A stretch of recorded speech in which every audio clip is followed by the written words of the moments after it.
So the intervertebral disc is one of the more common things that we treat here at Tulsa Spine and Rehab. Just like as the name implies, intervertebral, it sits between two vertebrae. So I have a model of the low back or the lumbar spine, three vertebrae. The disc is the spongy thing in between the vertebrae. And I'd like to touch on a few things. We're going to talk about the anatomy quickly to give you a sense of what makes it up. Innervation, I think that's very important because it causes pain many times. Nutrition, how we get the good stuff in and the bad stuff out. And then lastly, we'll touch quickly on injuries and how we diagnose those types of disc injuries. So back on the anatomy, the disc serves a couple purposes here. It's a ligament, so it actually will provide support and hold the vertebrae together, okay? Like a ligament holds two bones together, this disc is gonna serve the same purpose. Also, it serves as a shock absorber. So think about a nice thick marshmallow. If we were to push on that marshmallow, it provides support on those structures on either side. So couple, very important things that not only is responsible for holding the vertebrae together and providing support, think about providing space and shock absorption between the two vertebrae. It's almost shaped, if we're looking down on it, kind of like a kidney. So like a kidney bean would look. It's, oval with a little indentation and so forth. On the outside, there's something called the Annulus Fibrosis, okay? And so that's a big fancy word. It's made up of a lot of collagen.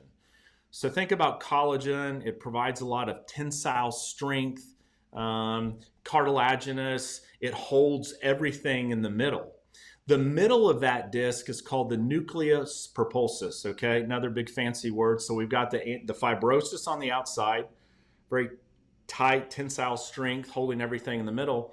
And then we have this gelatinous Nucleus Propulsis. In the middle of all that, there's a fibrous disc, as the name implies as well.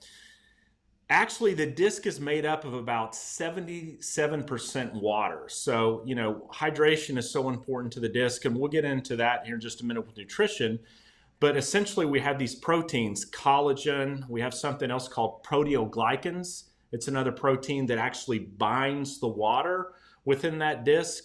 We've got this tensile structure that holds everything in, and then we've got this kind of jelly fluid surface made up of predominantly water, and then that cartilaginous disc in the middle. That's just kind of a brief overview of what the anatomy, the functional anatomy of the disc is. Secondly, innervation. Now, innervation simply means, innervation or nerves to that area.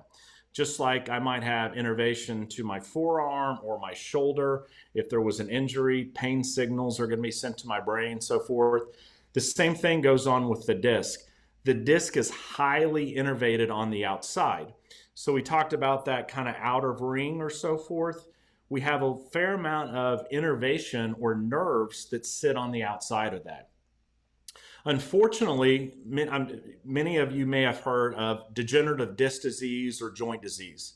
Essentially, what happens is when that disc starts to shrink or dry out, it loses some of that tensile strength or some of that stability on the outside.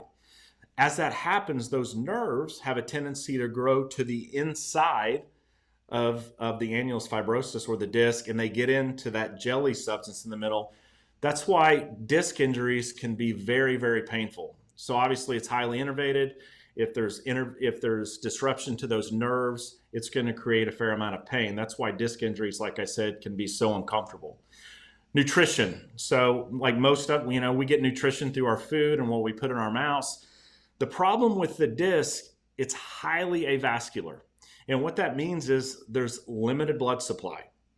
As there's limited blood supply, it's tough to get the good stuff in, the food in, and if you will, and the waste out. So the disc relies on something called diffusion. Think about a cell, fluid travels in, the good stuff into the cell, and then out of the cell. And so it actually receives its nutrition from the bone above and below.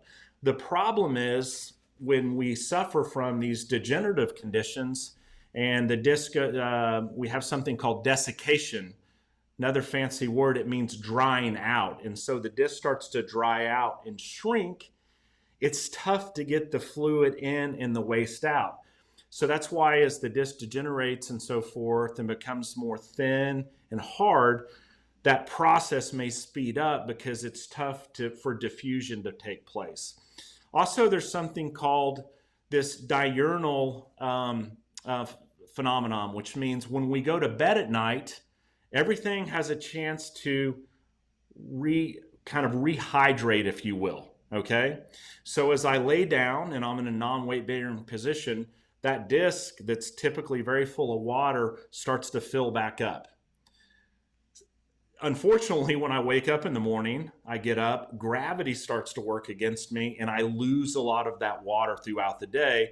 I think it's said that disc can lose almost 25% of its shape throughout the day just from daily activity and gravity. So that's why, motion is so important throughout the day to maintain that diffusion and that nutrition to the disc itself. So injuries and diagnosis, disc herniations, disc bulges, degenerative disc diseases, these are all common issues that we see here at the clinic. Also, this degenerative joint disease is something that can predispose or comes before some of these herniations and bulges. And simply, like the name states, it starts to move or bulge. It can put pressure on a nerve, potentially create some form of sciatica down the leg. Diagnostically, the physical exam is a good way to determine if there is potentially a disc problem. Then ultimately, MRI or magnetic resonance imaging is the most reliable tool to determine if there is a disc injury and then to what degree. So to review, disc injuries are one of the more common things that we see here in the clinic. Conservative care many times is a good option for disc injuries. Otherwise, we might want to make a referral out. But I always encourage you, if you are somewhat fearful or if you have a history of some type of disc injuries in your family or previous disc injuries yourself, it's always important to get checked out.